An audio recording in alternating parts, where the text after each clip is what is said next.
Hello, welcome again. So let's get into our third video. Okay.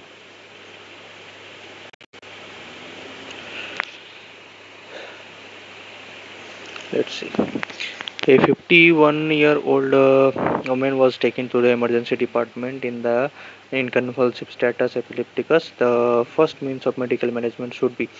So here we have a patient of emergency, right?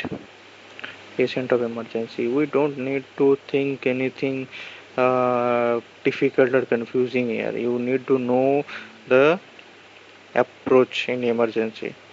So what is the approach of emergency, right? You should know it. It is our A, B, C, D, E protocol or approach.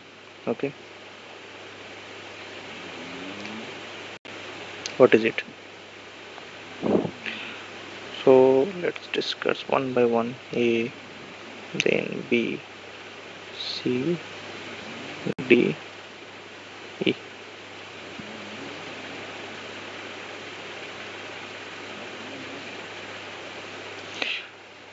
For A, we have airway. So first what we need to do is when we see any emergency patient, we need to check his or her airway first, okay? If it's patent or not, this is the most important thing. Then we'll go for breathing check.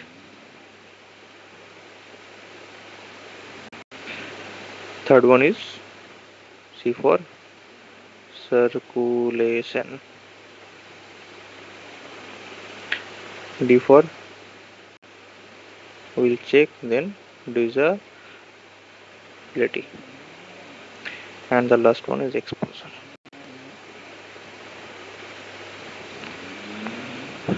So first what we'll see, we'll check the airway. Okay, so at first when the patient will come to you with emergency department, you will check what? You will check the airway, ensuring that the airway is open and patient is oxygenating. This is our first work to do. Okay, so we have to ensure that the airway is patent. This is our sure short answer. You don't need to look anywhere else in this question. Okay, easy one. And if you want to see the other options, it's okay. Inserting a tongue blade, it's when we'll do that, we will do if the airway is not patent, right? So no question about that. Administering intravenous bolus of dextrose, nothing indicated here. Okay, injecting a 5 mg of diazepam followed by loading dose of phenytoin. So they are confusing with the status epilepticus. We'll do that. Okay, for status epilepticus we'll give diazepam, but first we need to check the airway. Okay, so this is our answer. We need to check the airway is patent or not. Next, a 38-year-old man complained of having occasional problems with swallowing of both hard and fluid food, okay, hard and liquid for many months. Sometimes he feels intense pain behind his breastbone, especially after hot drinks. These are asphyxia on onset at night. He has not put of weight. Objectively, his general condition is satisfactory. Skin is of usual color. Examination revealed no changes of GI tract. X-ray of the thorax organ present esophagus dilation with level of fluid in it. What is the preliminary diagnosis? Okay. So here, what do we see? We are seeing that a patient who have problems with swallowing. Okay. So dysphagia, right? Yes, dysphagia.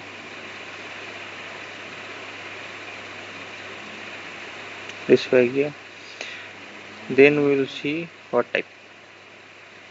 Okay. You can see here that it is of both hard and liquid food.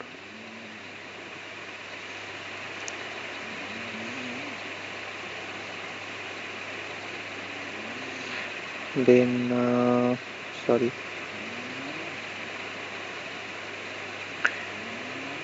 we have nothing, like examination revealed no changes in gastrointestinal tract.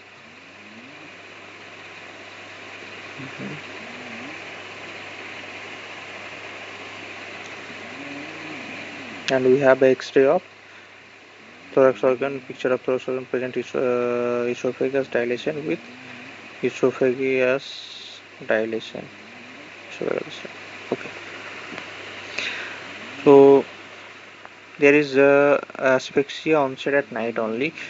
So we don't have anything like food is regurgitation or acid is regurgitation. No history of this. So we'll exclude something here. So that is gastroesophageal reflux disease. We are excluding this. Okay. So this is not a GRD case.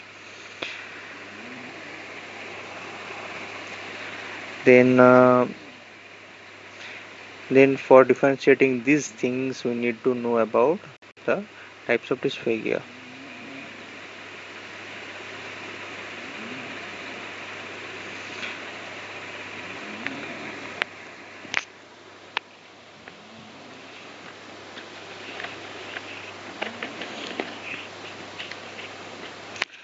So, dysphagia.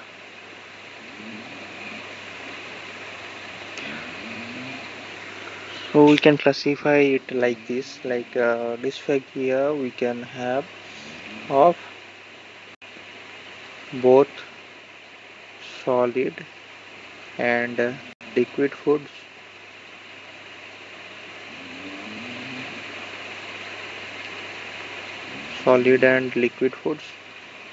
or we can have only solid food dysphagia. So if we have a solid and liquid food dysphagia, we can say it is a motor function disorder. So the motor function of the esophagus is disrupted here. If we have only the solid one, liquid is passing, so we can say here it is mechanical or obstruction.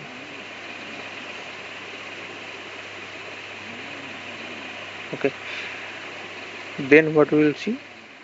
We will see if it is intermittent or progressive. If it is intermittent, like it can be intermittent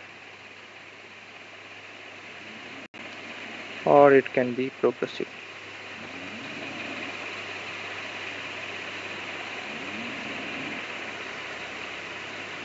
Here also we will get the same thing.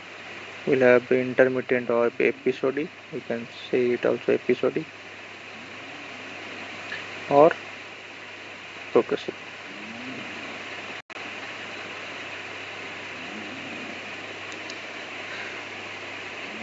So if the patient is having dysphagia of solid and liquid food with intermittent dysphagia, we will suspect here a disease called DES.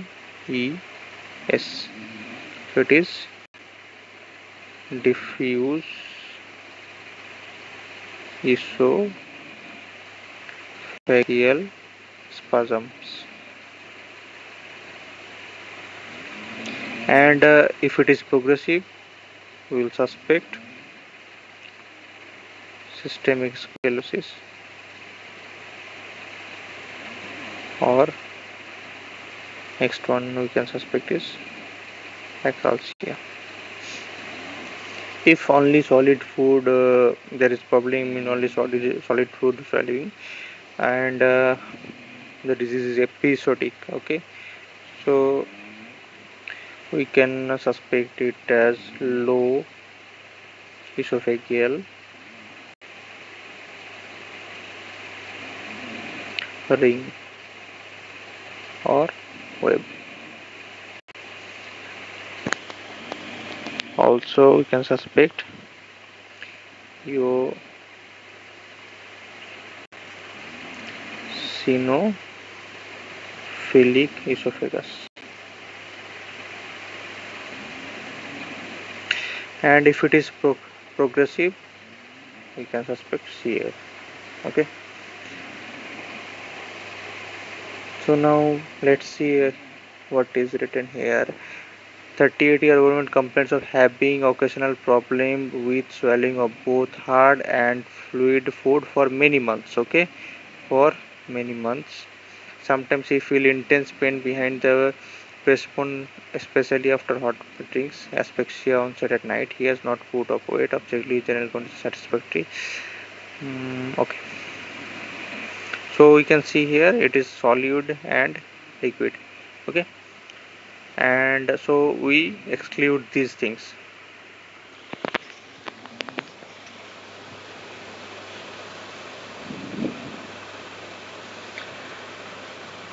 So we have option only here about esophageal acalcia, right? Nothing else. So for acalcia, we need to know some more details.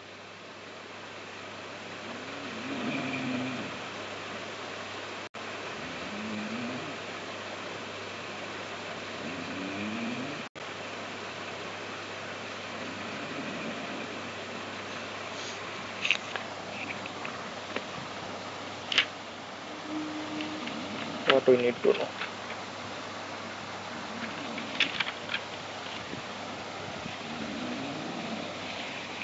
So what is the cause of acalcia? Acalcia, like it is caused by, so if this is our esophagus and this is our stomach, we have a sphincter here, right, cardiac sphincter in this junction, so it relaxes sometime and constrict. Okay, so in acalcia what happens, this low esophagus sphincter don't relax. Okay, so it is always in constricted state. So what happens if the sphincter is constricted? So food and liquid will start building up here, right?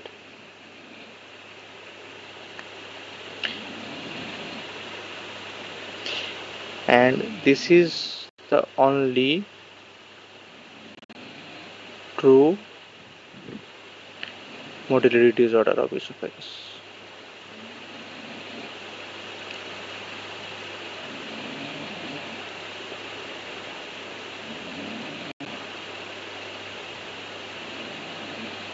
Esophagus.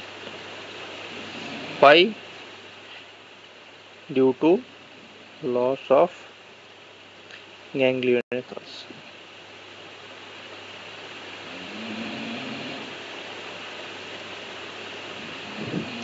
And how we'll see it in X-ray, we can see like this food is building up here.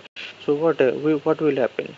Okay, so this esophagus will start to expand. Okay, but here we have this sphincter constricted, so this portion will be narrow and the esophagus will start to widen from downward to upward. So this like this. So this esophagus will something like this, and this is called bird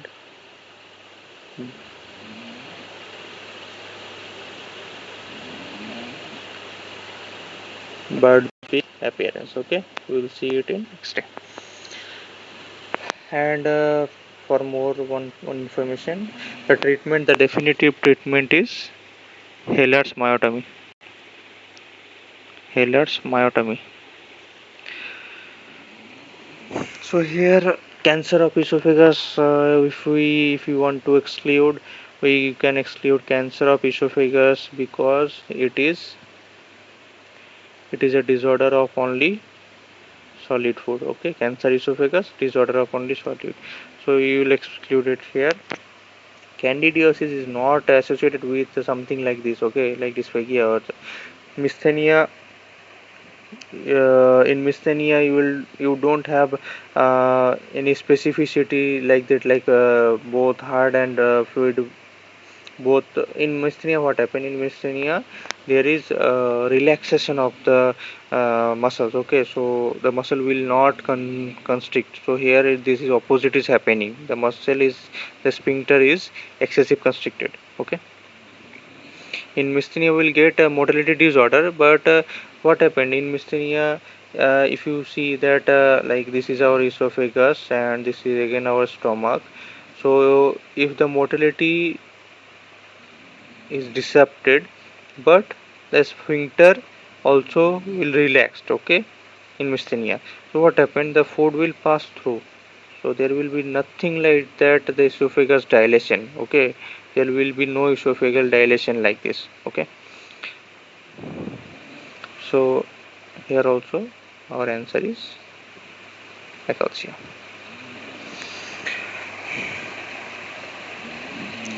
And then we have the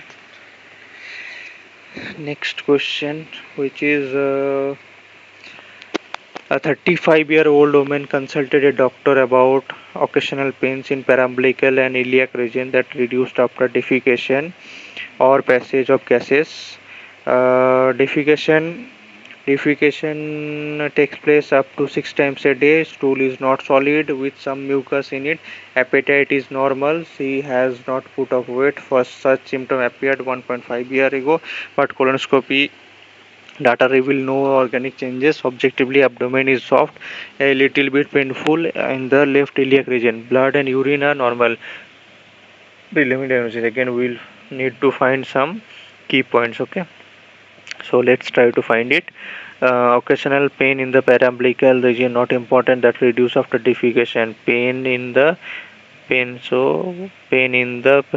iliac and paraumbilical that reduce after defecation or passage of gases. Okay, division takes place 6 times a day. Stools is not solid with some mucus in it. Appetite normal. She has not put off weight. First the symptom appeared 1.5 years ago. Colonoscopy data reveals no organic changes. Colonoscopy data reveals no organic changes. So this is our important portion. No organic changes. Okay, abdomen soft, little bit of painful. Blood and urine are normal. Okay, so we need to know about the diseases. So here we have option: irritable bowel syndrome, celiac disease, Crohn disease, pseudomembranous colitis, and dyspancreatism. So let's exclude some of the option first. Uh, what about dyspancreatism? So in dyspancreatism, we will get some symptoms like that, like your food is not digesting. But here, there we will get what? There will get some enzyme deficiencies. Okay, so enzyme problem. There will be some enzyme or hormonal problem. We don't have anything such here. So dyspancreatism is not in pseudomembranous colitis. What happened in pseudomembranous colitis? You will have severe cramps and you can have bleeding. Okay, so it's not like any here nothing like that severe cramps. Okay, because there you will have inflammation of the colon with some fibrin or membranes in it, so it is very painful. So no history like that, very painful defecation, because here the defecation, like here the pain reduce after defecation or passage of gases. In pseudomembranous colitis you will not get something like that. So we left with irritable bowel syndrome, celiac disease, and Crohn disease. So we need to find what are the diseases of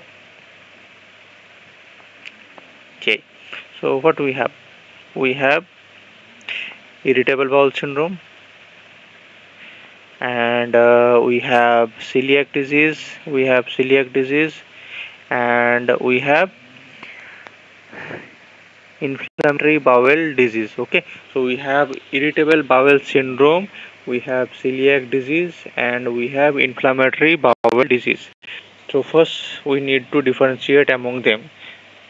So what we will get in celiac disease, we will get something history of gluten insensitivity, like the patient have abdominal pain or defecation, like you can get diarrhea or constipation, okay, or both after eating wheat materials, okay, flour. So gluten, so we'll have gluten insensitivity, okay.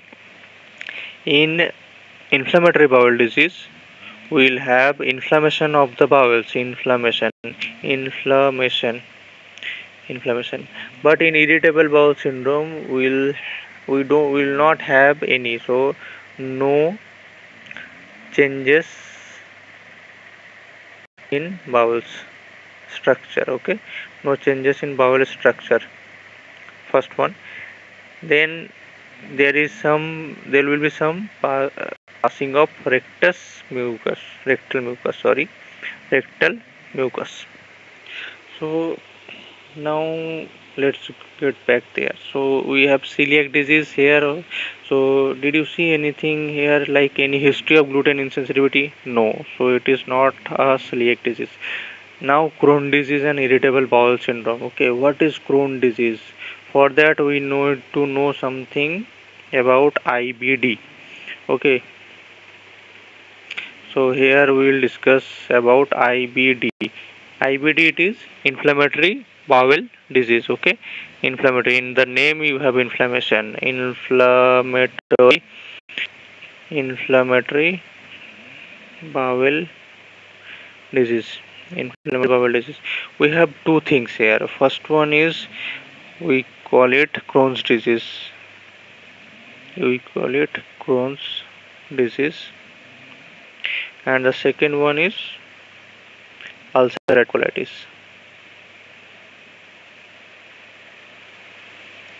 Ulcerative colitis. So what we have? We have one is Crohn's disease and second one is ulcerative colitis. Sorry for my handwriting. Actually, I am not used to this still. Okay, I will practice more. So we need to differentiate among them. Important questions come from this. Okay. So first one we need to know about the site of origin. The Crohn disease site of origin is mouth, M-O-U-T-H, mouth to anus. Okay, anywhere it can occur. Okay, but generally it the speared portion are sigmoid, colon, and rectum. Okay, these are rarely involved. For ulcerative colitis, it is from colon to rectum. So rectum is involved here. Okay? Colon to rectum.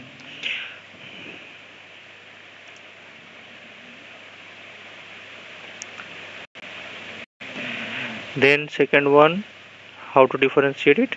Second one is you will have cramps. Okay, in Crohn disease, and in ulcerative colitis you will have bloody diarrhea.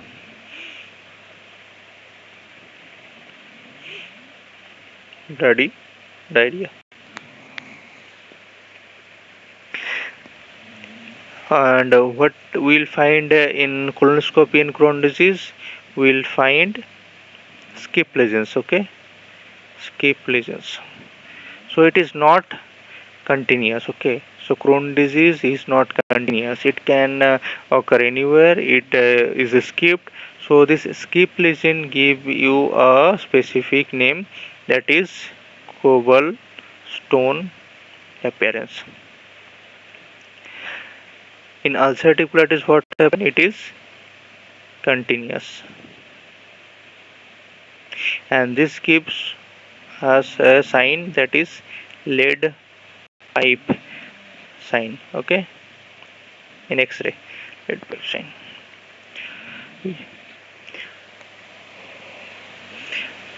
And one more specification, if we cut through, we'll get some creeping fat there. Creeping fat. Okay, creeping fat we'll see here.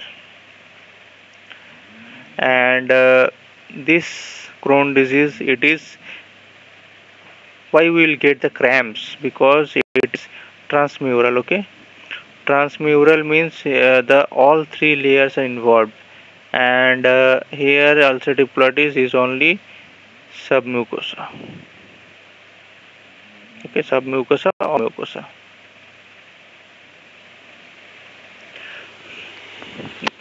So we can see that Crohn's disease and ulcerative colitis, these two are part of what IBD. And as we say that IBD will have inflammation in colonoscopy. What we will see there, we can see skip lesions which will give a cobblestone appearance. But here you see, but colonoscopy data reveals no organic changes. So no changes, it excludes Crohn's disease. So we left with only one answer. This is our IBS. Okay. Thank you for watching this video. We will get back to you in our next video. Bye bye.